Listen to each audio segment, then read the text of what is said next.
4 million years after the nuclear wars, humanity's first mutation was born from the fallout, and thousands of children began appearing with abilities that destroyed the laws of physics. However, the USSR isolated all of them on a remote island and trained them to become the coldest super soldiers in the world, but brainwashed them to believe they were fighting enemies that never existed. Among one of those mutations was Issei, an ugly, disgusting, worthless loser who was bullied for hiding his overpowered abilities. However, when a transfer student entered the class, the fat-ass dickhead thought he found a new victim and commanded him to reveal his secret talent, but Kiyoya threatened to cut his arm off. After getting to his seat, a hot pink-haired girl made it to class, saying that her name was Nana, and that she had the ability to read people's minds, but asked the guys to stop thinking about bending her over already. The only seat left was next to Issei, and after class was over, Nana came up to him, asking him if he was being bullied for how ugly he was. However, she said that she wanted to be his friend, but Mugo came to shove his worthless face into the desk, telling Nana not to hang out with such a weak, talentless loser. This was the life he's always lived, because ever since he was a child, everyone avoided him for being a mutation. And even his own father wished that he didn't give life to a demon, so he swore that he would never use his powers ever again. But his father still sent him to the remote island, where everyone made fun of him for having no abilities. As he began heading home, Nana watched him from the distance and began following him around, telling him there was a spot she wanted to see with him.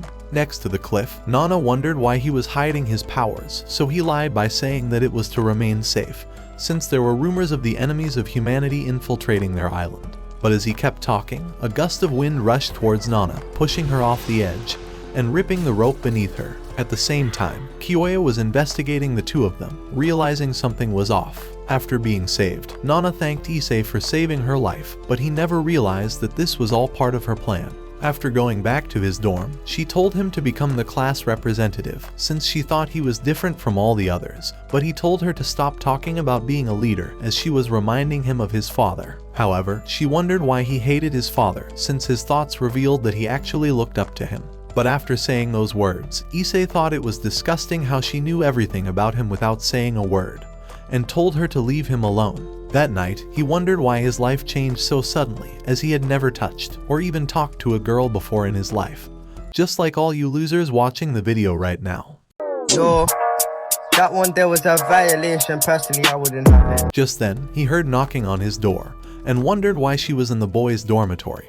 But she handed him back the watch he left in the cafeteria, and he realized that she spent all night looking for it, just to make him feel better. The following day, the duel for the class representative was about to begin, and the Ice Prince Seiya was facing off against Mugo. As soon as the battle began, Seiya was able to block his attack and leap to launch ice spears towards him, scratching his face. However, Mugo decided to activate his fire talent, unleashing his final fire, while Seiya blocked with his freezing storm. But although his attacks penetrated Seiya's defenses, he countered in the last instant by freezing his foot to the ground.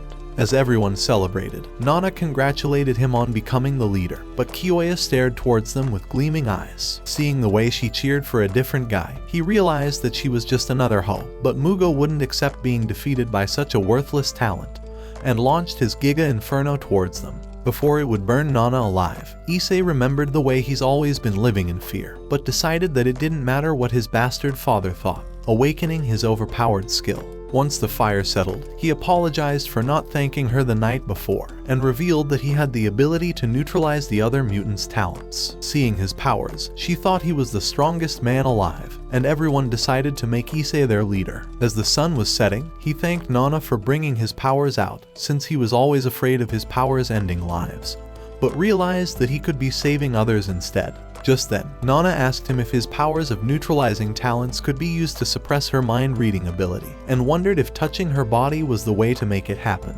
So she grabbed his hand and began tearing up, saying that it was the first time in her life that voices weren't screaming in her head. When he thought that her life must have also been difficult, he wondered if she was able to guess what he was thinking about right now, so she smiled, telling him that she can.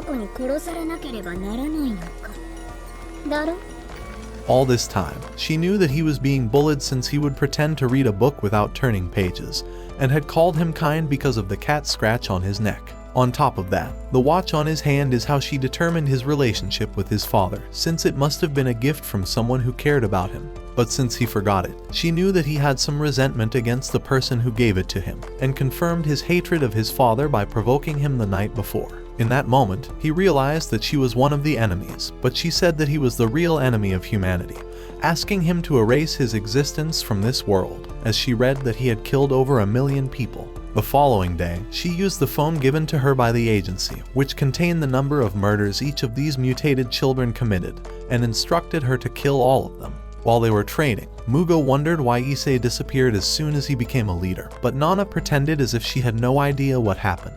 Just then, a moron called Yoahi nearly fell into the lake, and screamed that he didn't know how to swim, so Seiya descended to freeze the entire pond. And Nana thought it was disgusting how children like him had the power to destroy the world, as she became determined to kill all of them. While they ate their lunch, Mugo began bullying another victim, but before he punched his face, time warped in that instant. He somehow ended up on the floor, and Yoahi reminded him that he hated nothing more than people who made noise during his mealtime. Seeing his powers, Seiya revealed that Yoahi was able to freeze time. But Nana noticed something was off about the victim's tie, so while he was eating lunch, Nana decided to join him and began gagging on his meat. However, he reminded her that he hated noisy people, but she told him that he was swallowing his own meat louder than her.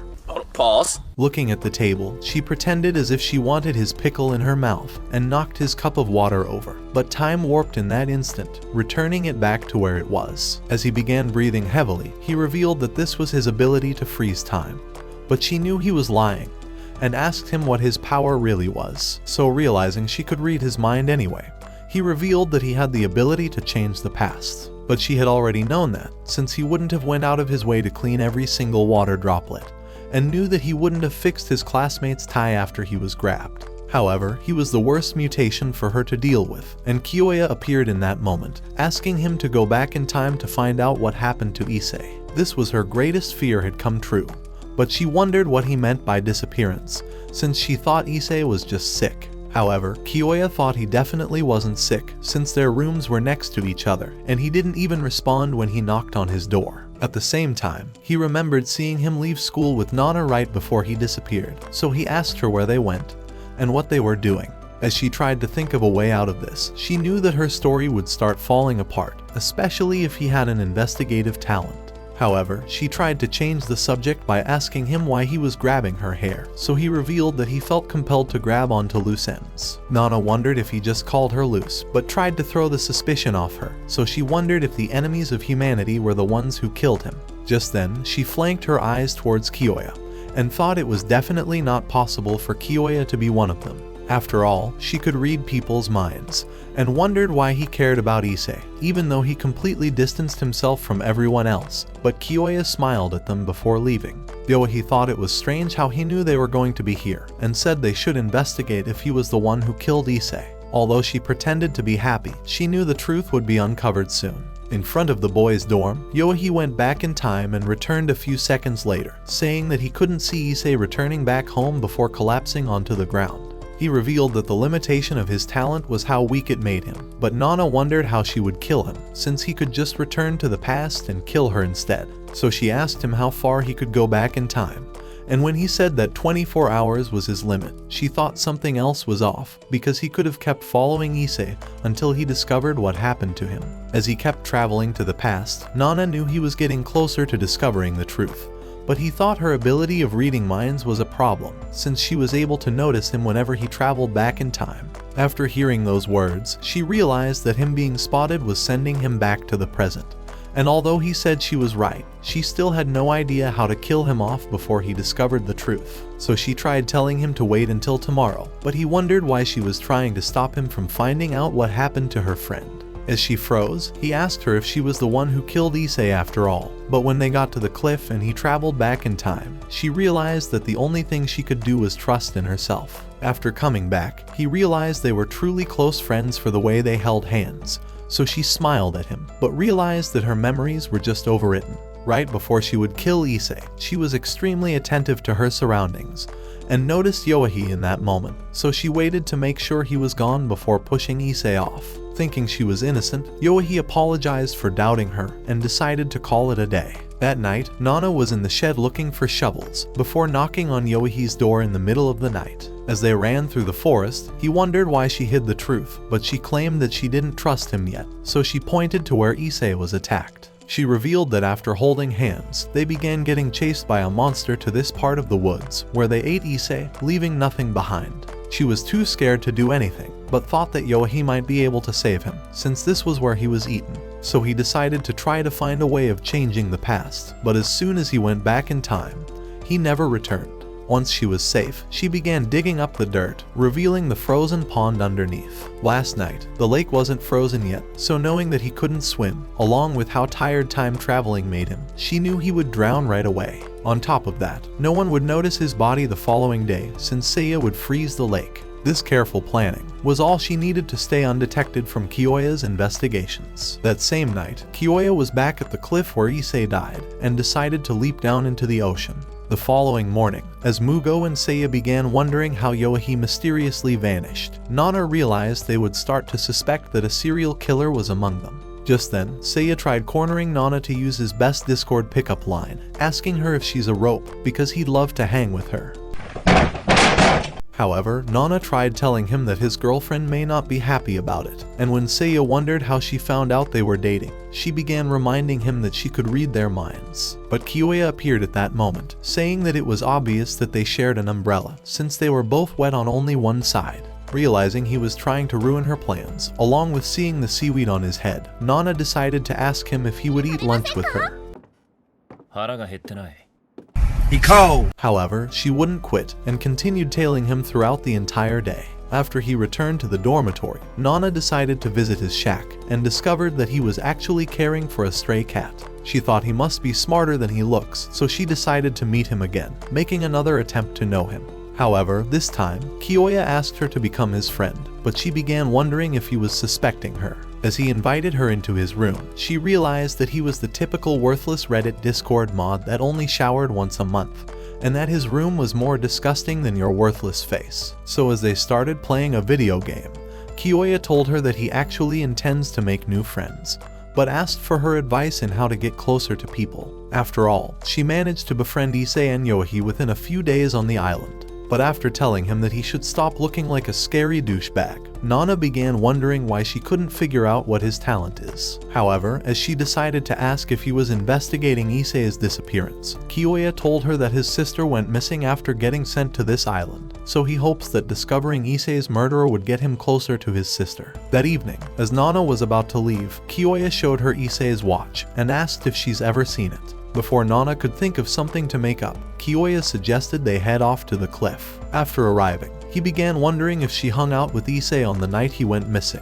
He already figured out that Issei must have owned the watch, having found it at the bottom of the cliff, and thought he must have thrown it with his last bit of power so someone could find it. Afraid she would get exposed, Nana began saying that he must have decided to hug the ground, but Kyoya wasn't buying her disgusting lie, and began saying that he could have been pushed off the edge. When Nana tried saying that he could have been killed by enemies of humanity, Kyoya thought it made no sense, and began wondering why monsters would push him off a cliff when they could just eat him out. Hearing these words, Nana realized that Kyoya was much smarter than the other two morons she already killed were, and Kyoya began saying that he would report Issei's death to the useless officials of the school. Afraid of the truth getting revealed, Nana tried telling him that the news would drive all the students into panic. But when she realized that Kyoya's mind was already made up, she decided to ask what his talent is, thinking she could kill him once she discovers it. However, Kyoya wouldn't play into her hands, and told her to read it in his mind if she was really a psychic.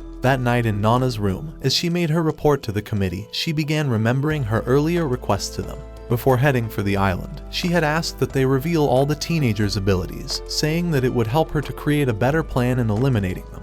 However, the committee told her that the talented abilities often evolve when they hit puberty, and that they could awaken new powers regardless of their original data. As Nana realized that the talented's abilities often have a limit, she thought she must figure out the limit to Kyoya's own ability. The following day, after explaining to the teacher that Issei may be dead, Kyoya decided to reveal his broken watch. So with the teacher stunned by the news, Nana realized that the school faculty were entirely useless, and that they have no clue what the committee's true intentions are. As they were about to leave, Nana began saying that Issei's cat was missing, and thought it must be starving. Her intention was to lure Kyoya back to the shack, but as she hurried off, he began wondering why she couldn't even pretend to be worried about Issei's disappearance. At sunset, Kyoya decided to return to the shack, and began wondering if the enemies of humanity even exist. But Nana thought that no one knew the secret of this island. The talented thought they were brought to this island to fight the enemies of humanity, so it would never occur to them that a talentless was among them, killing them, and thought she had an overwhelming advantage. However, Kyoya thought a human was definitely responsible for the disappearances, but if its goal was to kill them, then he was convinced that he had the overwhelming advantage. After arriving inside, he realized that the cat was nowhere in sight, but decided to warm up its milk anyway. At the same time, Nana was glad that her plans were working out perfectly, having figured out that Kyoya has no sense of smell, since his room always smelled like an anime convention, and he needed to put expiration dates on his vegetables instead of smelling them. So as he ignited the stove, it exploded from a gas leak. However, while she was waiting to discover if his talent would be revealed, she noticed he was burned up, and began thinking he was finally dead. Pretending to call for help, she tried running off, but he caught her ankle and caused her to fall. He began wondering why she was the first one on the scene, and wondered how she knew to scream his name out, even though his entire body was burned beyond recognition. But she noticed that his wound was already healing. He apologized for suspecting her, since he thought his dear friend would never try to kill him, but wondered why her face looked like she was seeing a ghost. After all, she had the ability to read minds, but was somehow shocked to find out he was an immortal, so he decided to reveal another secret since they were friends. He was born without the ability to smell anything, but said that it wasn't his talent's weakness. However, since all talents come at a price, he told her that he would project his weakness to the front of his mind, so if she can really read minds, she would know what it was. So pretending to have read his mind, she told him she would protect his secret. But as he began to leave, she realized she must discover his weakness at all costs. The next day at school, Mugo began accusing Kyoya of intentionally blowing up the shack, but Kyoya told him that a killer tried to eliminate him, the same one who killed Issei and Yohei. Seiya thought his words made sense, but began saying that a new leader must be chosen, seeing as Issei was nowhere to be found. Realizing her opportunity, Nana thought she could easily divert Kyoya's attention away from her if she manages to become the leader. Just then, two ugly losers began saying that they found a love letter inside Michiru's locker, but as one of them began reading it, Nana thought they were the most useless low-lives she's ever seen, since they had concealed the word idiot in the letter. Just then, Michiru noticed her wound and decided to lick her bone. At that moment, Nana realized that her wound had healed up, but the other girls told her to use her ability less, since it drains her lifespan away. However, when she decided to check her data, she discovered that Michiru has killed over 150,000 civilians, and thought she would have to kill her just like the others. After stepping outside, she discovered that Kyoya was stalking her, but he decided to leave. Later that day, while Michiru was waiting for her secret admirer, Nana appeared, revealing that the person never existed, and that the useless ugly girls merely wrote the letter to make fun of her. So with their scheme already exposed, the useless girls decided to run away. That night, Nana was glad to have discovered Michiru's full ability, having figured out that she could only heal with her tongue. She thought she could easily stab her in the back, as her tongue wouldn't be able to heal her there. However, as she tried leaving for her room, she discovered that Kyoya was waiting outside. But when she asked him why a Discord mod was stalking and lurking outside her room, Kyoya told her that he's trying to protect her from the killer. However, she knew he was trying to restrain her from leaving, to see if the killings disappeared, so she returned into her room immediately. A few minutes later, Kyoya realized she had cranked up the music, but as he decided to look through her window, he spotted her running into the other dormitory. Before long, she entered Michiru's room and screamed that an enemy of humanity was standing at the window. At the same time, Kyoya heard Michiru's scream and began running towards her room, thinking that Nana must have found another victim to kill. However, when he entered the room, he found Nana injured, with Michiru trying to lick her wound. When he wondered how she got injured, the ugly, disgusting liar began saying that she overheard a killer's thought, and decided to save Michiru from getting isekai'd. With Kyoya unwilling to buy into her useless lies, he began wondering why no one saw the killer, and why she didn't ask him for help knowing he's an immortal. However, Nana was proud to have successfully pulled off her plan, making herself another alleged victim of the killer's attacks. With this cheap trick, she thought she couldn't possibly be considered a suspect, but Kiyoya thought her stories weren't adding up. So the following day, he asked her to explain exactly what happened, but she repeated the same lies. As he began thinking that her stories are fake, he wondered why she jumped out of her window, and thought she must have intentionally wounded herself in Michiru's room, knowing that she has the ability to heal injuries. At that moment, the other students arrived, and Mugo and Seiya began fighting over who the leader of the class should be again. Desperate to win them over, she began crying that it was her fault for Issei being dead, since she didn't use her psychic ability to discover the enemy's whereabouts faster. With all the losers feeling bad for her, Michiru suggested they make her their new leader, saying that she saved her from being killed. So all the morons decided to accept her, since her talent would allow them to find the enemies of humanity before they attacked. But Kiyoya noticed the stitching on her back, and realized it was sus. After school, Nana told Michiru to make a record of everyone's talent, saying that she needs it as an emergency. As the moronic girl believed her crap, she decided to carry on the task. Just then, Kiyoya appeared before her, and began to apologize for suspecting her. But as he was about to leave, he began wondering why a monster would stab her with a sharp needle-like weapon, especially since they were believed to have claws. However, he wished her luck, and Nana realized that he was just pretending to believe her, so at night, she decided to prepare poison needles, hoping to annihilate everyone at the same time. But when she arrived at the dormitory, a new student showed up, asking to speak with her. His name was Hadadera, and he decided to tell her that his talent was to see the future. So he revealed a photograph, and began asking why she intends to kill him. He had taken the snap from the future, but with Nana too stunned to answer, he suggested they have dinner together. Before long, he began kicking the cafeteria door, and wouldn't stop until they were eventually allowed inside. So after making an order, he began telling her that his psychic photograph always comes true, and revealing another photograph, he told her that she would get plastered with spaghetti. At that moment, the lady arrived with Nana's order, but she turned it down immediately, hoping this would allow her to change the future. However, as the lady tried to leave, she slipped on the floor, and the spaghetti managed to still land on Nana's useless face. Proud of his ability, Hadadera told her that she couldn't possibly overwrite the future, and decided to ask why she intends to eliminate him. With Nana refusing to say, he decided to reveal another photograph of Issei's fall from the cliff, saying his ability manifested it the day she transferred to their school, and demanded to know why she killed him.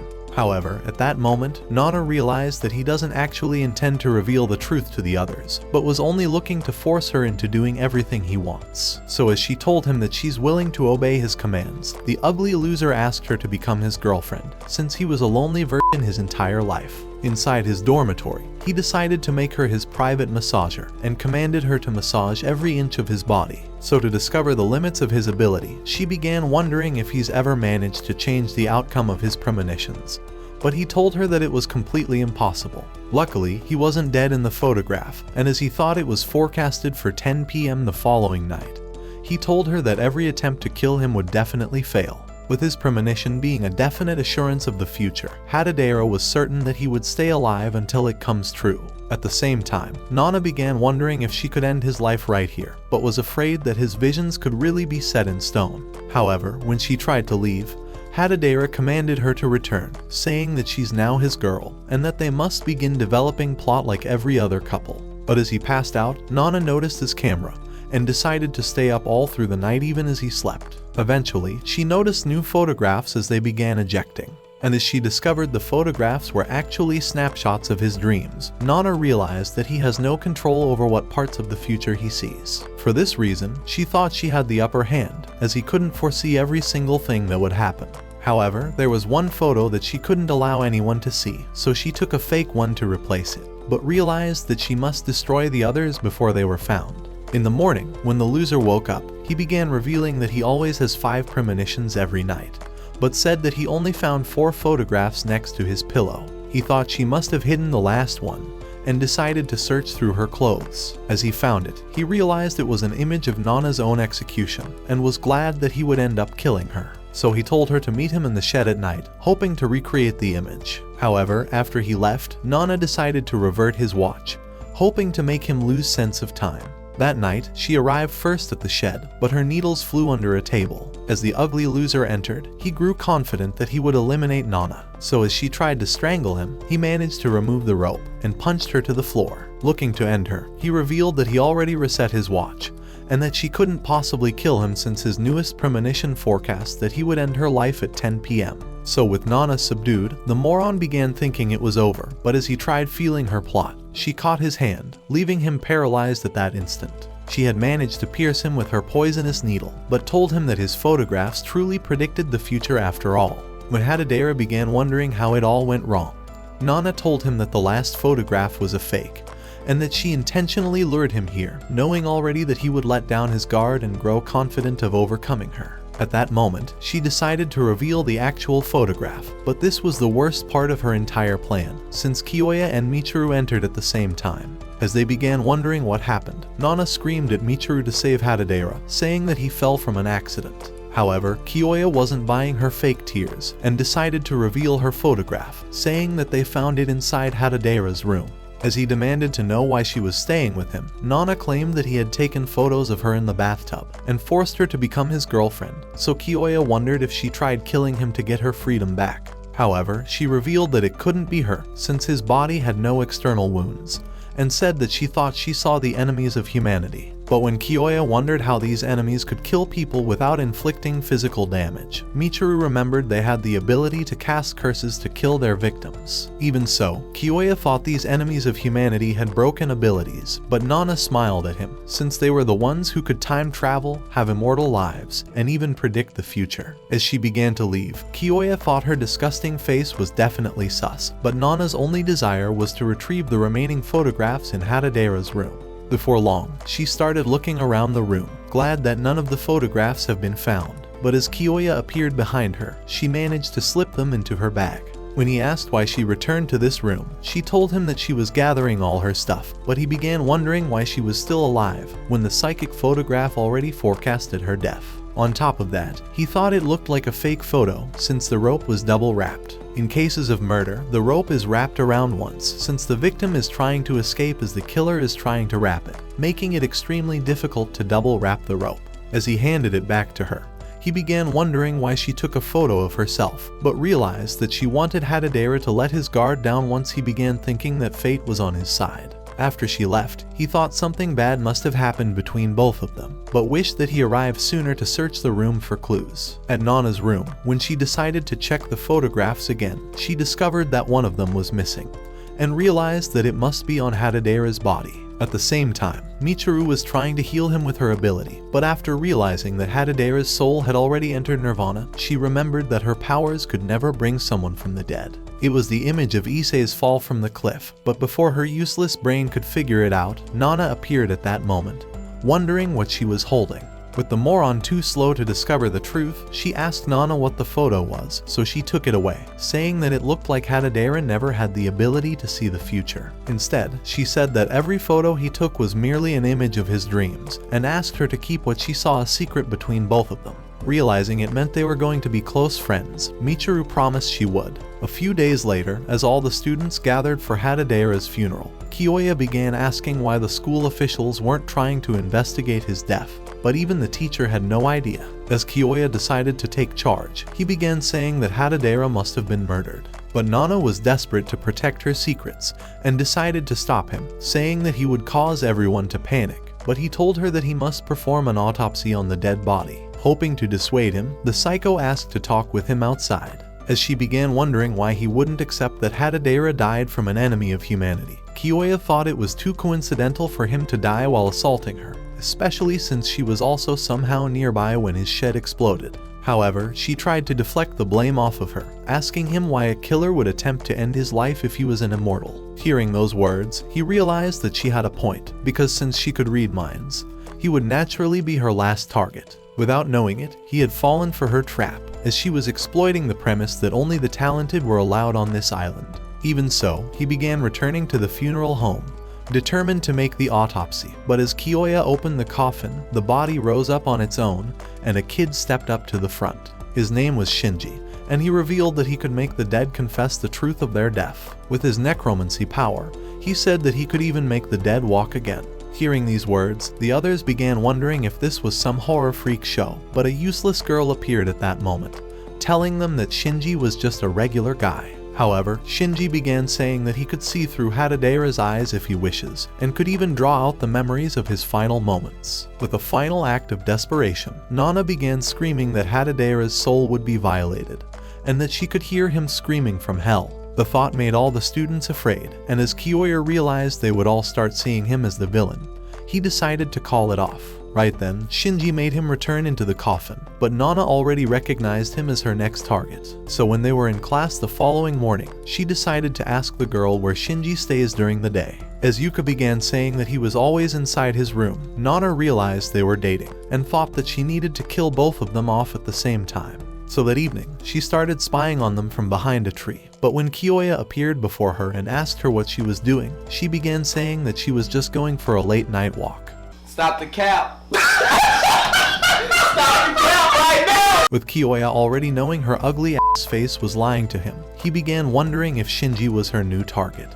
But the pair noticed their presence at that moment. So as Shinji began to leave, Kyoya noticed his bandaged arm and wondered how he got burned. As Yuki decided to reveal that he got caught in a fire while trying to rescue a bunch of people, she said he only managed to survive because she rescued him. The next day, as Nana pretended to be sick, she decided to lay down in the infirmary, and Michiru thought she needed special attention. However, when she left, Nana realized she could easily slip out the window to the boys' dormitory and return before anyone notices. With Kyoya patrolling the island every night, she thought she couldn't get a better time than now. So she ran off immediately, reading that Shinji had committed over 300,000 murders. After arriving in his room, she pierced him with her needle, telling him that Yuka would soon be joining him in the afterlife. However, as she started running back to the infirmary, she noticed a cat that was stuck inside the gutter. At the same time, Kyoya and Michiru had arrived at the infirmary, but as he drew the curtain, they realized that Nana wasn't inside. Just then, she started banging on the windows, saying that she found a stray cat. So after they arrived at the spot, she told Yuka to lift the grate with her superhuman strength, hoping to figure out the limits of her power. However, Yuka told her that cats always trigger her allergy, making it impossible to use her powers. That night, while she was sleeping, Nana successfully sneaked into her room and was ready to end her just like she killed Shinji.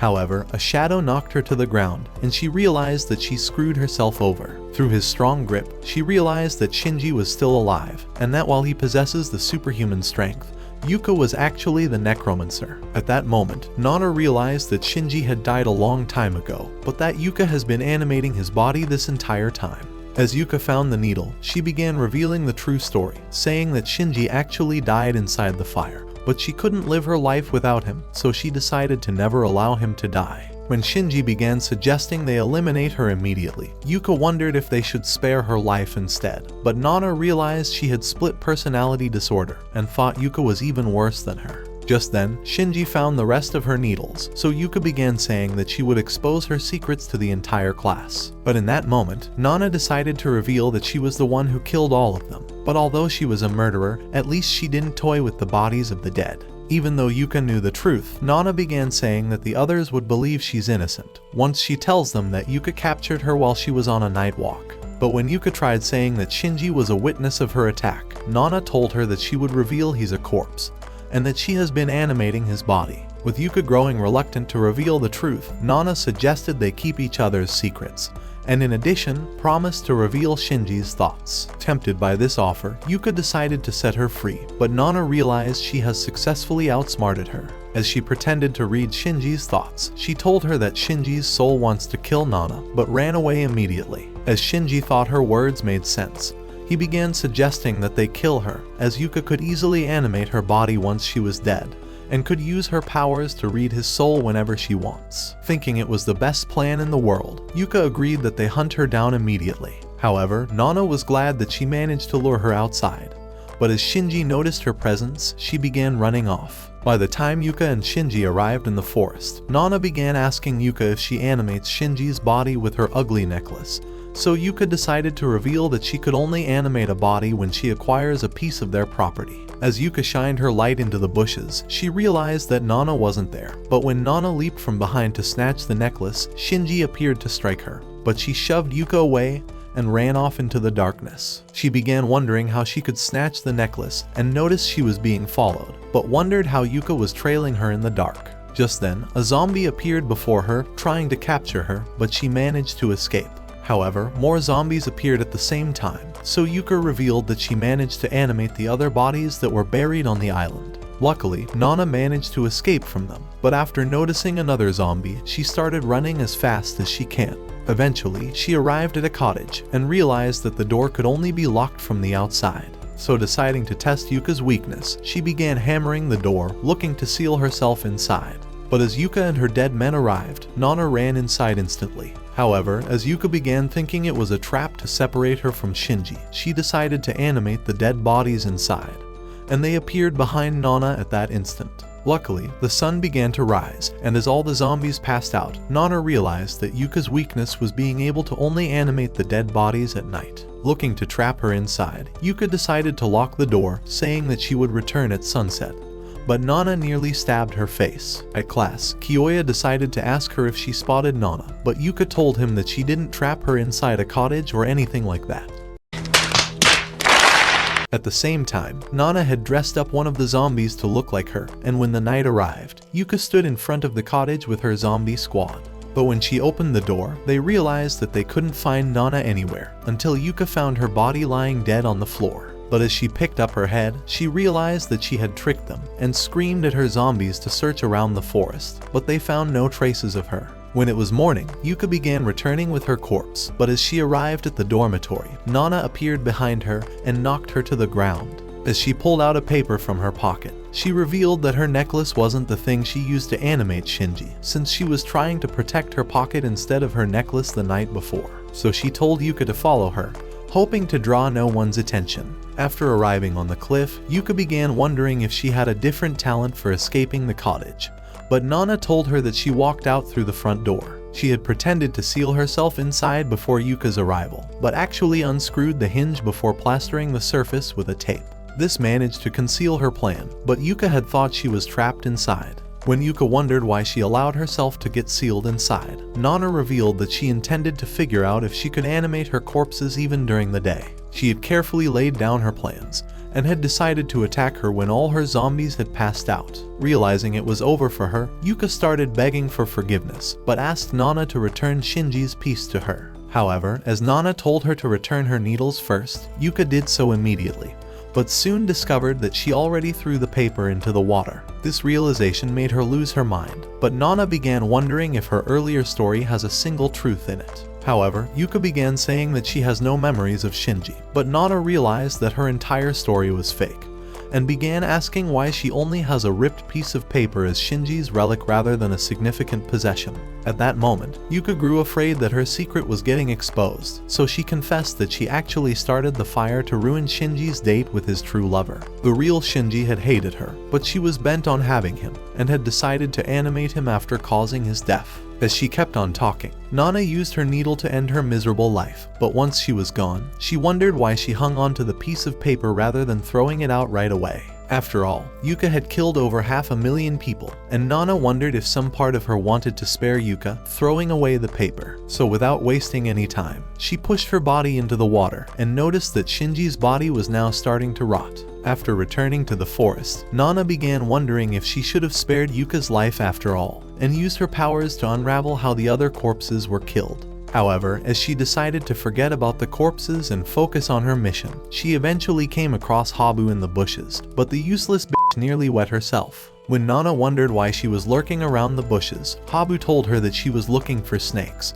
because their toxins help her to retain the poison fluids inside her body. Realizing she was all by herself, Nana decided to ask where her ugly partner was, so Habu revealed that they were separated and showed her their final chat together. This was all Nana needed to hear, so as she figured out a plan, she told her that her friend was waiting to reconcile with her in the bushes. But when Habu turned to see for herself, the nutcase pierced her with a needle immediately. With Habu completely paralyzed, Nana began telling her to reveal her phone password, and offered to give her an antidote in exchange. As Habu believed her disgusting lie, she screamed her password immediately, but as Nana opened her hand, Habu realized that there was never an antidote. At that moment, Habu's soul left her body, so Nana decided to drag her to the other zombies, hoping to make her the new murder suspect. A few minutes later, she sneaked into Kaori's room and successfully replaced her contact lenses. However, when she tried to open the window, she discovered that it was stuck and could only be opened on one side, but thought her plans would work out anyway. With her preparations all set, she decided to visit the school, but when Kiyoya began asking if she came across Yuka and Shinji, she told him that they were dead, and began an Oscar-winning performance to convince him that she's innocent. Before long, she decided to lead the boys into the forest, revealing that Yuka was actually the necromancer, and that she killed Shinji years ago to make him her boyfriend. So when they arrived at the cliff and saw Shinji's rotten corpse, she told them that she had convinced Yuka that what she was doing was wrong. But Yuka decided to isekai herself by hugging the ocean. Right then, she asked Mugo to burn up the bodies, saying that their souls were screaming in her mind. With everyone creeped out at the thought, Mugo decided to burn the bodies, but Kiyoya thought that Nana was suspicious for being at the scene of the crime once again. However, Nana wasn't done, as she decided to lead them to the other zombies, suggesting that Mugo burns them before they began stinking across the island. After returning to the dormitory, Seiya suggested they warn the others about the killer, but the useless ugly liar began saying that it would only make things worse. However, Kiyoya wasn't buying her story, and asked her where she has been, since she was always out of sight when someone got killed, and demanded to know why she was snooping around when everyone was in class. At that moment, a girl screamed inside the dormitory, so they hurried in immediately. By the time they arrived, they discovered that another girl was dead, and Kiyoya realized that she died a few hours ago. So as he told the boys to get the survival kit, he commanded Nana to stay within sight, threatening to cut off her hands at the slightest movement. Before long, he began examining the body, and soon discovered that Kaori was trying to wear her contact lenses before she died. As he thought it was suspicious, he decided to drink Kaori's white liquid. And at that moment, he began choking on the poison and said it was extremely hot, so Nana opened up the window immediately. However, as he managed to survive, she realized that his body was also immune to poison, but it did make him suffer. At the same time, Kiyoya began revealing that Kaori's lens case was poisoned, and said that the killer must have set her up. So with Nana having skipped classes, he thought it makes perfect sense that she sneaked into the room before Kaori returned. Just then, he tried opening up the window, but as he discovered it was stuck, Michiru began saying that Nana was an angel, and wouldn't ever do something so evil. But as they began to leave, Nana decided to ask what Habu's superpower was, seeing as she was closest to the dead girl. When Michiru revealed that her talent was producing poisonous body fluids, Kiyoya began thinking she could be responsible, and suggested they find her immediately. However, when they returned a few hours later, they realized that Habu was missing. So to cook up another Hollywood plot, Nana began saying that she heard a monster's thoughts inside the forest, and suggested that Habu was attacked by the enemy of humanity. However, Kiyoya thought her lies were starting to get old, and said that the killer was definitely human. As he decided to search the room once more, he asked Nana if she was friends with Kaori. But as the lying moron said they weren't friends, she knew that she just exposed her own lies. Kiyoya had intentionally drank from the lens case, but as Nana opened the correct window, he figured out she had been here before, and had instantly considered her a suspect. When he began saying that Nana must have visited the room earlier on, the moronic ugly kid started saying that Nana was certainly innocent, and that she found Kaori's cell phone, which revealed that Habu was the killer. Michiru continued by saying that Habu sent a final text while they were searching around the island, but Kiyoya thought that Nana must have sent the text while they were distracted.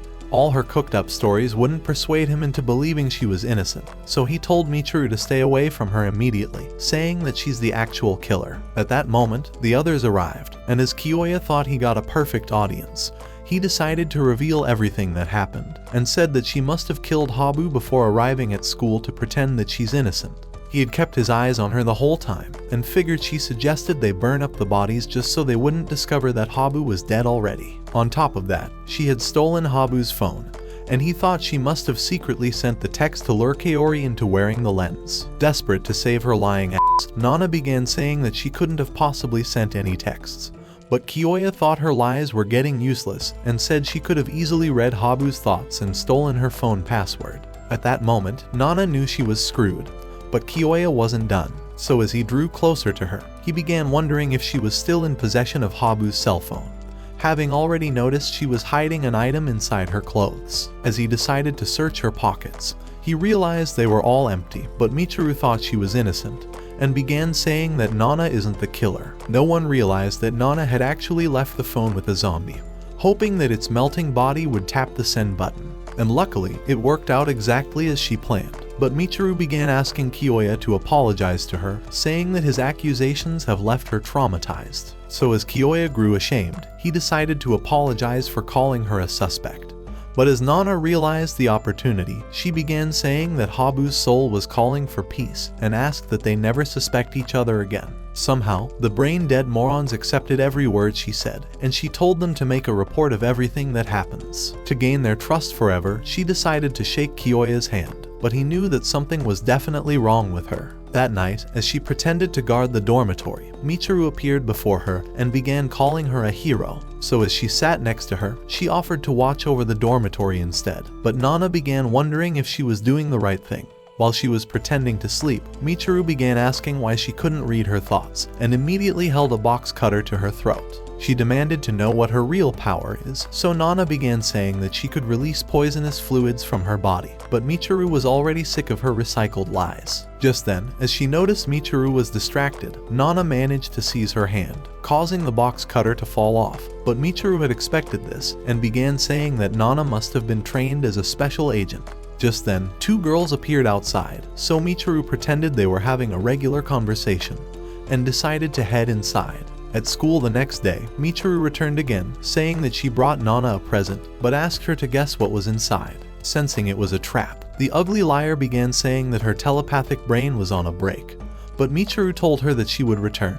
Nana figured she was trying to expose her fake talent, but wondered how she could outsmart her. At lunch, when Kiyoya arrived in class, he noticed that all the students were gathered around Nana, as Michiru continued persuading her to reveal the item inside her box. Afraid of getting exposed, Nana decided to guess that it was a greeting card, but Michiru revealed a bath set. However, Nana had already prepared a backup plan, and told her that she could read the friendly message inside her thoughts. At that moment, Kiyoya arrived, saying that a love note to Nana was glued on Michiru's back. At the same time, all the other students noticed it, and they thought Nana's mind-reading ability must be real, believing she must have read their thoughts to discover the love note on Michiru's back. Deciding to play along, Michiru began saying that Nana was real after all, but Kiyoya wondered who glued the note to her back. At sunset, while Nana and Michiru were on the cliff, Nana began asking where he hid the real Michiru. She had noticed that Michiru was hiding her bruises with a tape, and thought she was definitely fake, seeing as the real Michiru could have easily healed the scratch. She thought an enemy must have transformed into her body, and wondered if the real Michiru was still alive. Impressed by her intelligence, the girl decided to reveal that she's actually not Michiru,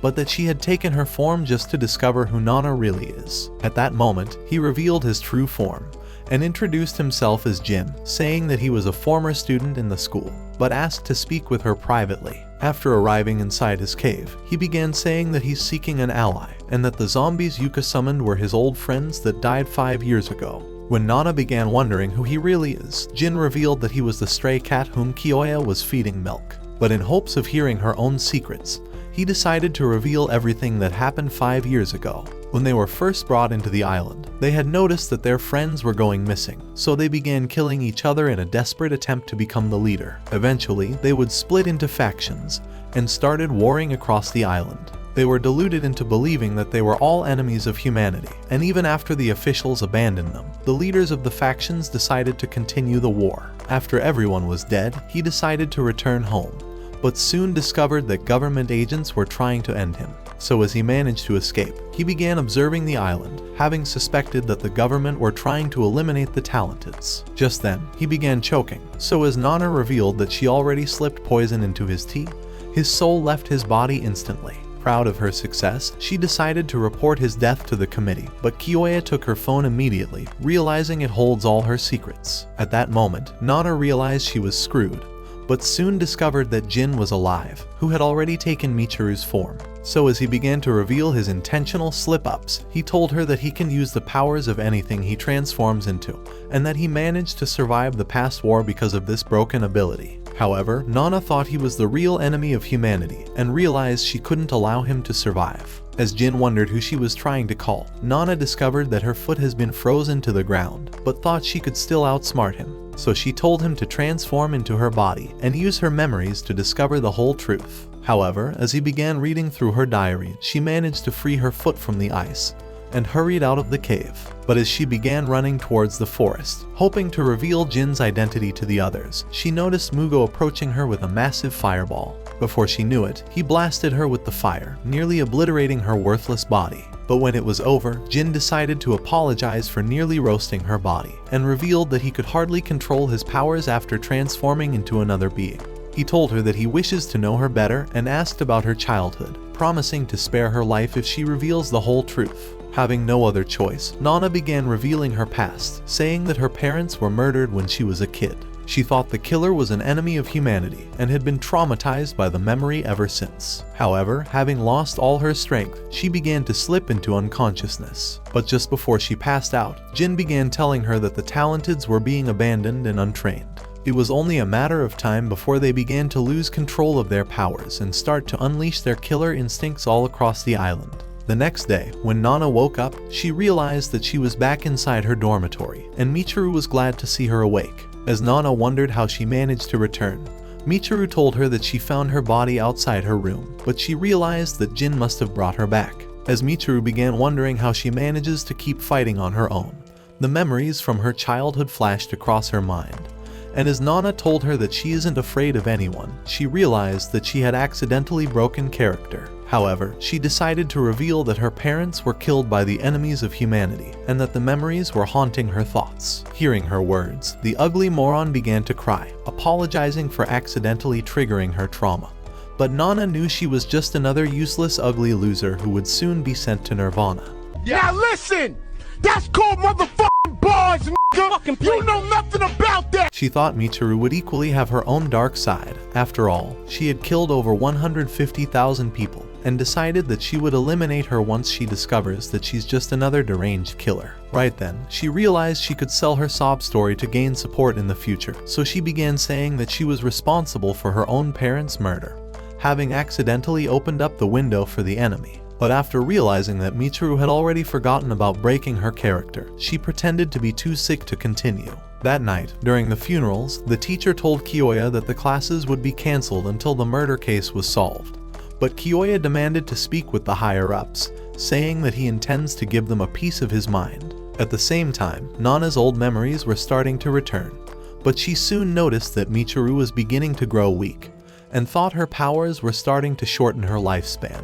Later in her room, as she began wondering whom her next victim should be, Jin appeared inside, saying that he was relieved to see her alive. Looking to discover his weakness, Nana began wondering why he didn't transform into Michiru and healed her wound. But Jin revealed that the healing would end his life immediately. Hearing these words, Nana realized that Jin suffered a worse version of the weaknesses when he transforms into a Talentid's body. But Jin asked for the rest of her childhood story, offering to give back her phone in return. At that moment, Nana discovered that Michiru was outside her room, and the useless girl told her that she was afraid of sleeping alone. So after realizing that Jin had already transformed into a cat, Nana decided to allow her inside. Before long, she figured out that Michiru actually intends to hear the rest of her childhood story, and even the cat was eager to know what happened. So thinking it would eventually be to her advantage, Nana decided to reveal her entire story. When she was a younger kid, she had a rare talent for games, and even became a chess master when she was only 4. However, on a particular night, she decided to sneak out the window to the convenience store, but after returning, she fell asleep, forgetting to shut the window. Her parents had always warned her to clean the mess she made with her toys, and to always lock her window. But after waking up in the morning, she discovered that they were both dead, and the police had revealed that the killer sneaked in through the exposed window. The guilt had plagued her for years, and she blamed herself for their deaths. However, as the memories began to overwhelm her, Michiru held her hand for support, and her warm touch brought peace into Nana's soul. The following morning, when she woke up, she realized that Michiru stayed awake all night, but Kiyoya barged inside immediately. As he ignored Nana's ugly face, he decided to ask Michiru if she stayed with her all through the night. As she told him that they were together, he told them to follow him immediately. Before long, they arrived at the boys' dormitory, so Kiyoya decided to show them a random room. As they looked inside, they discovered that another student has been killed, and Nana realized that she wasn't the only killer on the island. Just then, Kiyoya began saying that he noticed a stab wound on the dead body. But as he decided to ask where Mugo was the previous night, the fatso immediately told him that he was hanging out with the other losers and was giving them a motivational speech about the secrets of plot development. Determined to figure out the truth anyway, Kiyoya decided to ask what their talents were. As Mugo thought it was irrelevant and tried to stop him, Nana told him to allow Kiyoya to uncover the truth. At that moment, one of the losers decided to mimic Nana's voice, but Kiyoya thought he was too weak and useless to be the killer. When it was another loser's turn, the boy decided to kneel on the floor, but as they began wondering if he passed out, they realized that the bathroom was in use. While they were wondering who it was, the boy revealed that he did an astral travel into the bathroom, as he could easily teleport his soul outside his body. When it was time for the last loser to show off, the meathead decided to magnetize a clock with his hand, before revealing that he has the ability to turn his body into a magnet. With Nana growing confused, she began wondering if the victim truly died the previous night. So as Kiyoya told her that he did, he revealed that he spotted him during the mass funeral, before he was found dead inside his room. Just then, his lover decided to introduce herself and told them that her name is Fuko, since she found his body first. Kiyoya decided to ask why she came into his room, so she told him that it was only a habit. However, Kiyoya could see through her disgusting lies and told her to reveal her talent, but she suggested they head outside. After arriving outside the dormitory, she decided to explain that she could channel the atmosphere in launching her attack. But Kiyoya would not take her word for it, and told her to unleash her powers on him. So after the others retreated, she decided to summon a powerful wind and cast it towards him, slashing his chest as he hit the ground. Afraid he wouldn't survive, she began running towards him. But Kiyoya's wound began to heal, and he thought she could have easily killed Ishii from outside. At that moment, the teacher started running towards them, saying that the higher-ups were on the phone, and Kiyoya was glad that he would finally give them a piece of his mind. Later that day, Nana decided to return to the crime scene, hoping to find clues for the murder, and soon noticed moths under the bed. She thought it was suspicious, but soon discovered that Michiru has been mysteriously quiet all through the day, so as they had lunch, she began wondering if Michiru was starting to suspect her for the past murders. Just then, Michiru began asking a bunch of questions about her future, and wondered if she would move in with her family once they leave the island. However, Nana thought she was trying to lure her into a trap, so she slammed her bowl, and told her to stop talking about her family. Inside her room, as Nana began wondering if Michiru was trying to get her to reveal her secrets, the teacher arrived to give her a new uniform, saying that Michiru reported her old one was ripped up. As Nana accepted it, she realized that Michiru must have found the poison bottle in her old uniform, and thought she must have noticed it after changing her clothes. Just as she began thinking that Michiru must have handed it over to Kiyoya, Elle with good posture appeared at that moment, wondering if she had a fight with Michiru. He had noticed she was sad and was trying to make conversation, but she eventually refused to reveal anything. However, he was looking to interrogate Fuko, so he told Nana to follow him. As he tried to leave, the teacher told him that the request to the higher-ups was successful, and that they would be sending a representative from the headquarters. Hearing these words, Nana wondered how he managed to persuade the committee to come to the island, but thought she must kill as many of the students as possible before the island descends into war. Inside Fuko's room, Kiyoya decided to ask where she's been ever since the funerals were over, so she told him that her friend came over and spent the night with her. Thinking he's heard enough, Kiyoya decided to leave. But as they began walking down the corridor, he asked Nana if she believes Fuko was telling the truth using her mind-reading ability. Hoping she wouldn't slip up, Nana tried pretending like she had no idea what he meant, but told him that she thinks Fuko is innocent, because after the funerals ended, Mugo had given a 5-hour pep talk to the 3 losers, and Nana thought they would have certainly heard Ishii's screams when the killer tried to murder him. Due to this, she thought Ishii was killed after Mugo was done with his useless pep talk, and with Fuko having revealed that she spent the entire night in company of her friend, Nana thought it was definitely someone else. However, Kiyoya wasn't convinced, and began saying that Ishii must have surely been killed during Mugo's pep talk. He had noticed the moths under his bed, and thought they were lured in by the light. However, since Ishii was known for going to bed early, Kiyoya thought he must have been isekai'd right before he slept, as he was convinced that he would have definitely turned the lights off before sleeping. When Nana wondered if the killer could have sneaked in through the window while Ishii was asleep, Kiyoya told her it was impossible, because the killer could not have possibly turned on the lights to draw attention. Moreover, Ishii's talent was to shrink himself, and Kiyoya thought he could have easily hidden somewhere he wouldn't be seen. For all he was concerned, Fuko and Ishii must have gotten in a fight, and after managing to poison his drink, Kiyoya thought she must have slashed his throat before escaping. That night, as Nana decided to visit Michiru's room, she realized she was inside the shower and decided to search her room for clues. However, after coming across her diary, she began to read it. Inside, she discovered that every single thing Michiru wrote down happened to be about her best friend, Nana, as she thought she was the bravest person she'd ever met, detailing every part of their lives together. And as if it wasn't enough, her mysterious silence was caused by her desire to buy Nana a gift, and she thought it would make her feel better for losing her parents. At that moment, Jin appeared with the poison, and told her that Michiru has always been a good friend all along. With Nana in shock from the realization, she decided to ask why Jin was revealing the truth to her. So he told her that he intends to find the committee that trained her into becoming a serial killer. He told her that he was leaving the island in the meantime, and warned her to check Michiru in the shower. At that instant, Nana realized she had been inside for too long, and as she decided to check on her, she discovered that Michiru was unconscious. Realizing she's still breathing, she decided to pull her out of the water, afraid that her plans would be ruined once Michiru was dead. As she laid her inside her room, Nana discovered that she has a high fever. But as she began coughing, she realized that she was extremely dehydrated, and thought she wouldn't survive until the morning if she wasn't treated immediately. So that same night, she decided to visit the teacher, and demanded for a doctor that would treat Michiru.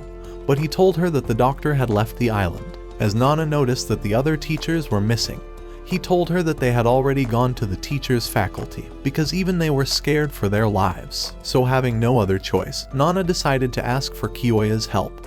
But he told her that he was examining Ishii's corpse to figure out his time of death. As she realized she was running out of time, she decided to ask for medications instead. Once she got it, she started running towards the cafeteria, hoping to get some food for Michiru. After arriving, she realized that the door was locked, but broke the glass with a stone. As she tried to open it from the inside, she nicked her finger and realized that she needed to be careful. After returning to the dormitory, Nana began trying to cool off Michiru's body temperature, but Kiyoya arrived to examine her body. By the time he was done, he noticed that Michiru's room was scattered, and thought that Nana must have definitely been digging through her drawers. The next day, as Kiyoya decided to search one of the boys' rooms, Yuji began telling him that he found dead rabbits near the school bushes, and that they were killed the same way as she was murdered. He thought the killer could be responsible, but Kiyoya wondered how the loser managed to listen to Mugo's moronic speech for 5 hours. In Michiru's room, Nana realized that her fever was going down,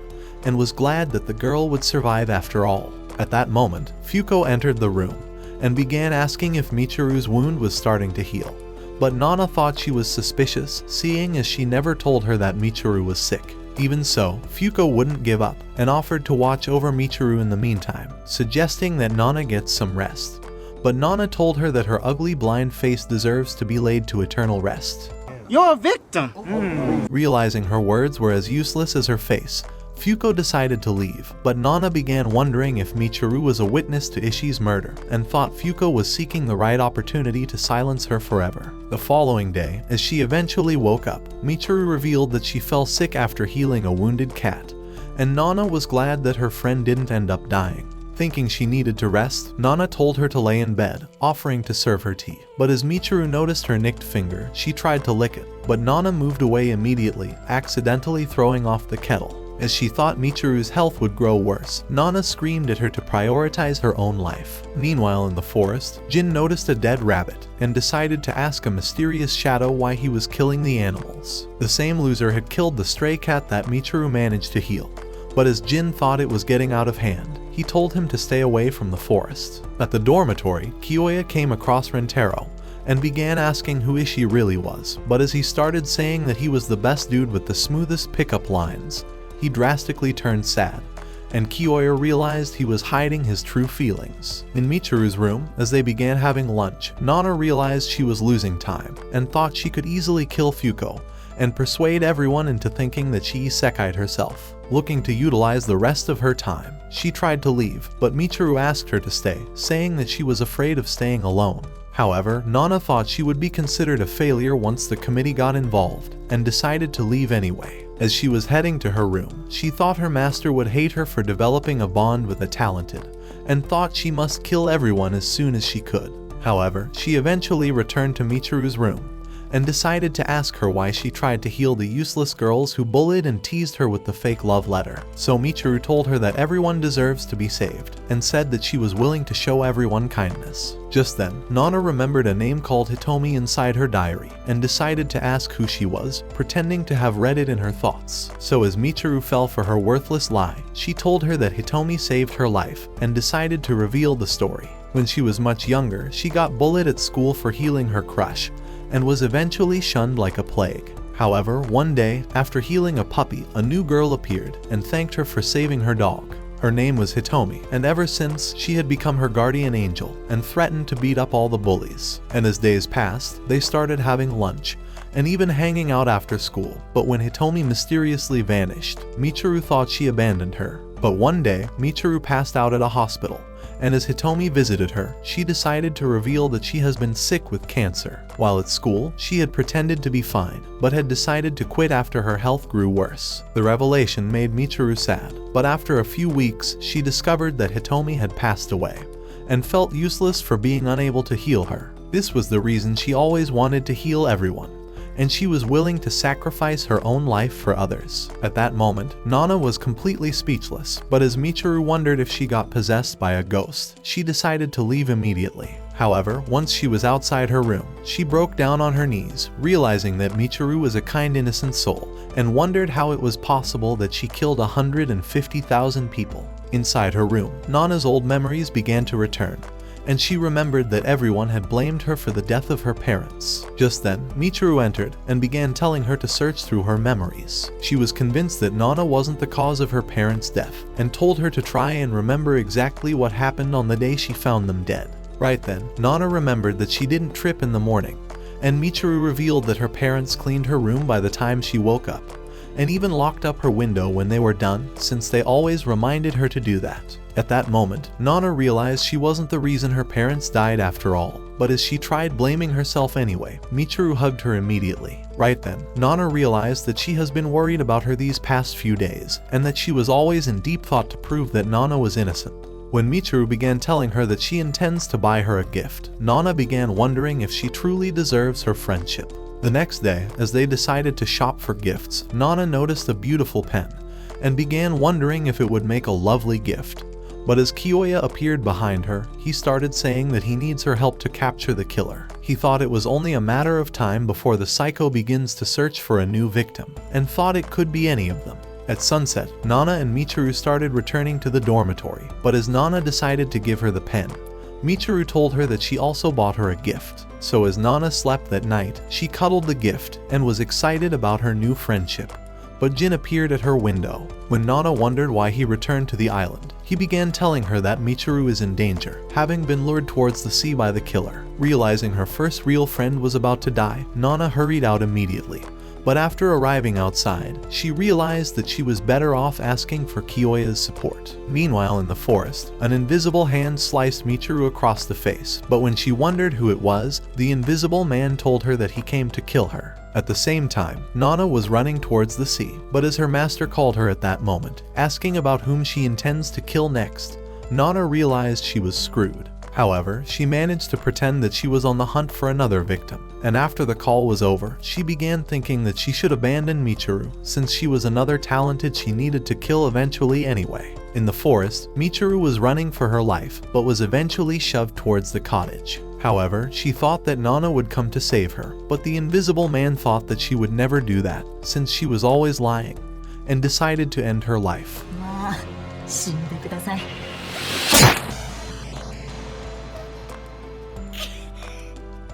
After the killer pulled out the knife, Nana realized he was Rentaro, and revealed that he must have slipped out of his body when he murdered Ishii in the same way. As Rentaro returned, Nana managed to protect Michiru once more, and told her to run away once she successfully distracts him. So as he tried to end her this time, she managed to hold the knife, but it pierced her shoulder. Even so, she decided to hold it with all her strength, and screamed at Michiru to run away. However, when Michiru wanted to stay for her friend, she began screaming at her to go away, telling her that she's never thought of her as a friend, and has only been using her as a useful dog, saying she's always hated her. Hearing these words, Michiru began to cry, before running off into the forests. However, Nana was glad to have successfully made her run away, but as Rentaro decided to kill her, He felt his physical body was being strangled, and Nana was glad that Kyoya eventually found his body. At the same time, Kyoya was squeezing the life out of him, and as his soul returned into his body, he shoved him to the floor. Kyoya began telling him that he searched the entire school for his body, as he remembered that Nana had actually revealed everything,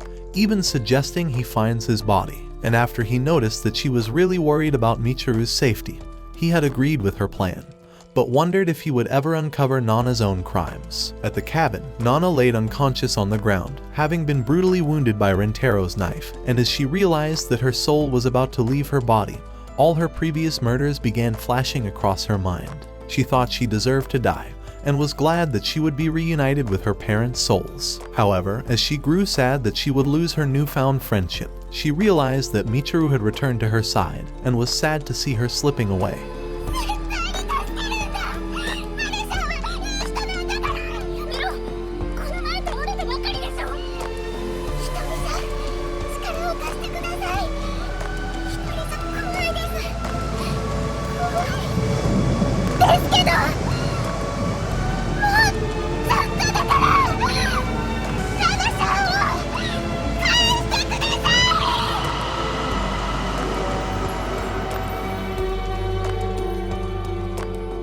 Somehow, Nana managed to recover, and as she stood on the shore, she realized she was lucky to have been revived. However, as she decided to check Michiru's body, she discovered that her only friend had sacrificed herself for Nana to keep living.